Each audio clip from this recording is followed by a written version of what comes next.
ভগবান শনি ন্যায় ও কর্মের দেবতা। কঠোর স্বভাবের জন্য তার পরিচিতি। কিন্তু প্রতি সোমবার শিবের পুজো করে তাকে কিভাবে তুষ্ট করতে পারবেন সংক্ষেপে বলি। ঋষি দধিচির সন্তান হয়ে জন্মগ্রহণ করেন শিবের অবতার পিপ্লাদ। বৃত্তাসুর নামক অসুর যখন স্বর্গের ওপর অধিকার ফলাতে যান, তখন ঋষি দধিচির হাত দ্বারাই তার মৃত্যু নির্ধারিত হয়। সেই কারণে ঋষি দধিচি প্রাণত্যাগ করেন।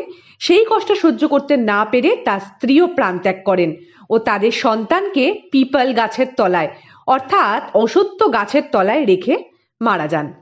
পিপ্লাদ অনেক কষ্ট সহ্য করে বড় হন এবং জানতে পারেন শনির দশায় তার আজ এই হাল।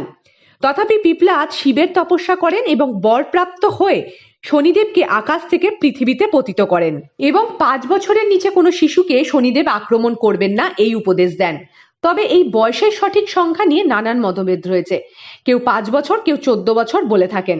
সে যাই হোক না কেন, সেই সময় ব্রহ্মদেব পিপ্লাদকে আরো একটি বর দিয়েছিলেন যে শনির যন্ত্রণা থেকে রক্ষা পেতে পিপ্লাদ মুনি দ্বারা রচিত শনি স্তোত্র যিনি পাঠ করবেন তিনি খুব সহজেই শনির দশা থেকে মুক্তি পেতে পারবেন। এছাড়া শনি মন্দিরে গিয়ে নীল ফুল, সর্ষের তেল, নীল বা কালো কাপড়, ফল, স্বামী ফুল, কালো তিল ইত্যাদি যিনি অর্পণ করবেন তাতেও শনিদেব অত্যন্ত প্রসন্ন হবেন।